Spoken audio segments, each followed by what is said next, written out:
ഞാൻ രമ്യ ഹരിശങ്കർ. നിങ്ങൾ ആദ്യമായിട്ടാണ് എൻ്റെ ചാനൽ വിസിറ്റ് ചെയ്യുന്നതെങ്കിൽ എല്ലാവരും ആ സബ്സ്ക്രൈബ് ബട്ടൺ ക്ലിക്ക് ചെയ്യുക. അതോടൊപ്പം സൈഡിലുള്ള ബെല്ലൈക്കണും ക്ലിക്ക് ചെയ്യുക. അപ്പോൾ ഞാൻ പുതിയ വീഡിയോ ലോഡ് ചെയ്യുമ്പോൾ നിങ്ങൾക്ക് എൻ്റെ നോട്ടിഫിക്കേഷൻ വരും. Hi guys, welcome back to my channel. ഇന്ന് ഞാൻ സദ്യ സ്പെഷ്യൽ വടുകപ്പുളി അച്ചാറാണ് ഞാൻ കാണിച്ചു തരാൻ പോകുന്നത്. വളരെ ഈസിയാണ് ഉണ്ടാക്കാൻ, നമുക്ക് ഉണ്ടാക്കി വെക്കാം. ഇത് വിനീഗർ എല്ലാം ഇട്ടിട്ടുള്ള അച്ചാറാണ്. അപ്പം ഞാനിവിടെ വടുകപ്പുളി അല്ലെങ്കിൽ കറി നാരങ്ങ എടുത്തിട്ടുണ്ട്. ഇതിപ്പോൾ ഏകദേശം ഒരു 250-270 ഗ്രാമോളം ഉണ്ട്. ഒരു മീഡിയം സൈസ് വടുകപ്പുളി ആണ്. ഞാൻ അതേമാതിരി തന്നെ ചെറിയ പീസായിട്ട് കട്ട് ചെയ്ത് വെച്ചിട്ടുണ്ട്. ഞാനിപ്പോൾ ഒരു ഹാഫേ കട്ട് ചെയ്തിട്ടുള്ളൂ, ഇനി മറ്റേ ഹാഫ് കൂടെ കട്ട് ചെയ്യാനുണ്ട്. പിന്നെ നമുക്ക് വേണ്ടത്, അച്ചാറുണ്ടാക്കാൻ പിന്നെ നമുക്ക് വേണ്ടത് വെളുത്തുള്ളി, ഇഞ്ചി, പച്ചമുളക്. ഇത് കാന്താരി മുളക് കൂടി ഇട്ടിട്ടുള്ള അച്ചാറാണ്. ഇത് കാന്താരി മുളകും വേണം. കാന്താരി മുളക് ഇല്ലെങ്കിലും കുഴപ്പമില്ല, പച്ചമുളക് ഇട്ടിട്ട് നമുക്ക് അഡ്ജസ്റ്റ് ചെയ്യാം. ഓക്കെ, അപ്പോൾ ഇഞ്ചി ഞാനിവിടെ ഏകദേശം 1 ടേബിൾ സ്പൂൺ നീളത്തിൽ അരിഞ്ഞതാണ് എടുത്തിരിക്കുന്നത്. അതേമാതിരി വെളുത്തുള്ളി 2 ടേബിൾ സ്പൂൺ നീളത്തിൽ അരിഞ്ഞത് വെച്ചിട്ടുണ്ട്. പിന്നെ പച്ചമുളക് ഒരു 3 പച്ചമുളക് നീളത്തിൽ അരിഞ്ഞു വെച്ചിട്ടുണ്ട്. കാന്താരി മുളകും ഏകദേശം ഒരു 2 ടേബിൾ സ്പൂൺ വരണം മാതിരി എടുത്തിട്ടുണ്ട്. കാന്താരി മുളകിന് പകരം ഇല്ലെങ്കിൽ നമുക്ക് പച്ചമുളക് തന്നെ ആഡ് ചെയ്ത് കൊടുക്കാം. ഒരു 8-10 ആഡ് ചെയ്ത് കൊടുത്താൽ മതി. കാന്താരി മുളക് ചിലപ്പോൾ എണ്ണയിൽ ഇടുമ്പോൾ പൊട്ടിത്തെറിക്കാൻ സാധ്യതയുണ്ട്. അപ്പോൾ പൊട്ടാതിരിക്കാൻ വേണ്ടിയിട്ട് ഒന്നല്ലെങ്കിൽ ഒരു സൂചി കൊണ്ട് കുത്തി കൊടുക്കാം, ഇല്ലെങ്കിൽ നമുക്ക് നമ്മുടെ കത്തി കൊണ്ട്, ഞാനിപ്പോൾ എന്താ ചെയ്താൽ വെച്ചാൽ അത്ര ക്ഷമയില്ലാത്തതുകൊണ്ട് ഒരു കത്തി കൊണ്ട് ഒന്ന് വരഞ്ഞു കൊടുത്തു. അപ്പോൾ ചെറിയൊരു മാർക്ക് വീഴും. അപ്പോൾ എന്തായാലും എണ്ണയിലിട്ടിട്ട് പൊട്ടിപ്പോയില്ല. എന്തായാലും കട്ടായിട്ടില്ല. കാന്താരി മുളക് എൻ്റെ ഷേപ്പൊന്നും പോയിട്ടില്ല. ജസ്റ്റ് ഒന്ന് കട്ട് ചെയ്ത് കൊടുത്തു, ഒന്ന് വരഞ്ഞു കൊടുത്തു എന്ന് വേണമെങ്കിൽ പറയാം. അപ്പം ഇനി നമുക്ക് അച്ചാർ ഉണ്ടാക്കാൻ തുടങ്ങാം. അപ്പം അതിന് വേണ്ടിയിട്ട് ഞാനൊരു പാൻ വെച്ചു. പാനിലോട്ട് ഏകദേശം ഒരു 3 ടേബിൾ സ്പൂൺ വരണ മാതിരി നല്ലെണ്ണ ആഡ് ചെയ്ത് കൊടുത്തു. അച്ചാറിന് എപ്പോഴും നല്ലത് നല്ലെണ്ണയാണ്. എണ്ണ ചൂടായി കഴിഞ്ഞിട്ട് ഞാൻ അതിലോട്ട് ഏകദേശം ഒരു 1/2 ടീസ്പൂൺ വരണ മാതിരി കടുക് ആഡ് ചെയ്ത് കൊടുത്തിട്ടുണ്ട്. കടുക് ഒന്ന് പൊട്ടിക്കഴിഞ്ഞാൽ നമുക്ക് കുറച്ച് ഉലുവ ആഡ് ചെയ്ത് കൊടുക്കണം. കടുക് ഒന്ന് ആദ്യം പൊട്ടട്ടെ, അതിനുശേഷം നമുക്ക് ഉലുവ ആഡ് ചെയ്ത് കൊടുക്കാം. പിന്നെ ഈ അച്ചാറിൽ നമ്മൾ വിനാഗിരി ഒക്കെ ഇട്ടിട്ടുള്ള അച്ചാറാണ്, അതുകൊണ്ട് കുറച്ച് ദിവസം കേടാവാതിരിക്കും.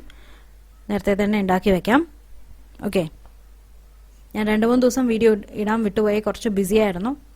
അതുകൊണ്ടാണ് ഇന്ന് വീഡിയോ ഇടുന്നത്. ഞാൻ പറ്റിയാൽ നാളെയും കൂടെ വീഡിയോ ഇടാം. ഓക്കെ, അപ്പം സമയം കിട്ടുകയാണെങ്കിൽ മാത്രം കേട്ടോ, ഉറപ്പില്ല. സദ്യയുടെ ബാക്കി ഞാൻ ഏകദേശം ഒരു 1/4 ടീസ്പൂൺ വരണ മാതിരി ഞാൻ ഉലുവ ആഡ് ചെയ്ത് കൊടുത്തിട്ടുണ്ട്. ഒരു 2 പിഞ്ച് മതിയാവും.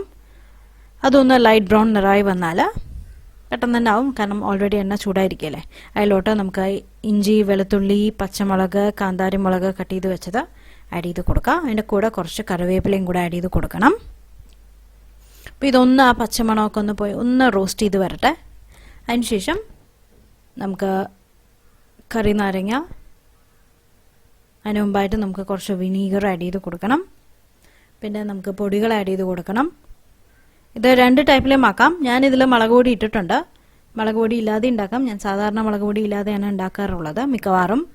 ഓക്കെ, കറിവേപ്പില ആഡ് ചെയ്ത് കൊടുത്തിട്ടുണ്ട്. ഒരു 2 കൊത്ത് കറിവേപ്പില.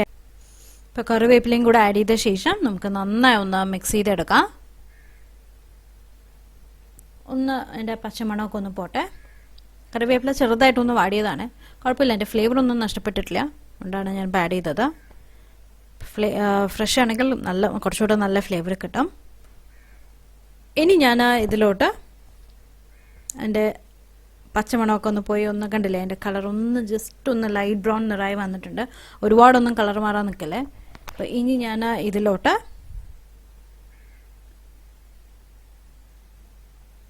കുറച്ച് ഒരു 1/4 ടീസ്പൂൺ വരണ മാതിരി മഞ്ഞൾപ്പൊടി ആഡ് ചെയ്ത് കൊടുക്കുകയാണ്. അതേമാതിരി ഒരു 1/2 ടീസ്പൂൺ മുളക് പൊടി, കാശ്മീരി മുളക് പൊടിയാണ്. ഇനി ഞാൻ വേറൊരു കാര്യം കൂടെ പറയാം. ഇത് വേണമെങ്കിൽ മുളക് പൊടി ഒഴിവാക്കിയിട്ട് ഉണ്ടാക്കുന്ന അച്ചാറാക്കി എടുക്കാം. ഞാനിപ്പോൾ മുളക് പൊടി ആഡ് ചെയ്തേ ഉള്ളൂ. ചില സമയത്ത് അങ്ങനെ ഇല്ലാതെ ആഡ് ചെയ്യാറുണ്ട്, ചില സമയത്ത് ഇപ്പോൾ ചെയ്യുന്ന മാതിരിയും ചെയ്യാറുണ്ട്. അപ്പോൾ അത് നിങ്ങളുടെ ഇഷ്ടം. അച്ചാർ എങ്ങനെ വേണം എന്നുള്ളത്, കറിയല്ല അച്ചാർ എങ്ങനെ വേണം എന്നുള്ളത് നിങ്ങളുടെ ഇഷ്ടം. ഓക്കെ, മഞ്ഞ കളറിൽ വേണോ അതോ ചുവപ്പ് കളറിൽ വേണോ എന്നുള്ളത് നമ്മുടെ ഇഷ്ടമാണ്. ഞാൻ അതിലോട്ട് ഏകദേശം 1 ടീസ്പൂൺ വരണ മാതിരി കായത്തിൻ്റെ പൊടി ആഡ് ചെയ്ത് കൊടുത്തിട്ടുണ്ട്. അപ്പോൾ നന്നായി ഒന്ന് മിക്സ് ചെയ്യാൻ, എൻ്റെ പച്ചമണമൊക്കെ ഒന്ന് പോയിട്ട് നന്നായി മൊരിഞ്ഞ് വരട്ടെ, നല്ല ഫ്ലേവർ വരല്ലോ.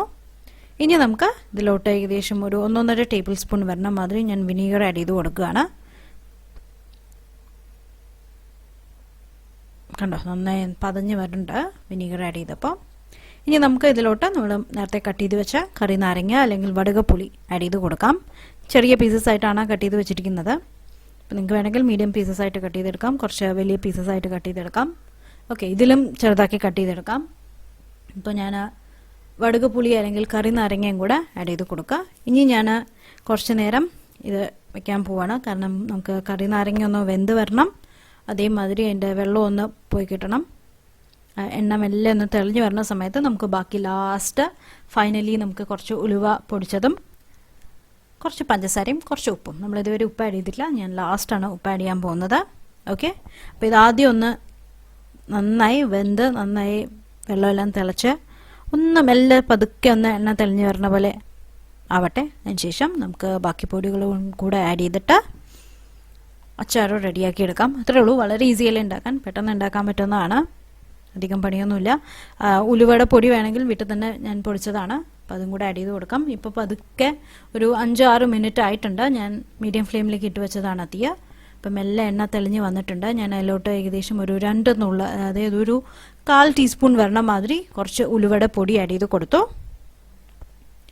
ഇത് നന്നായിട്ടൊന്ന് മിക്സ് ചെയ്തെടുക്കുക.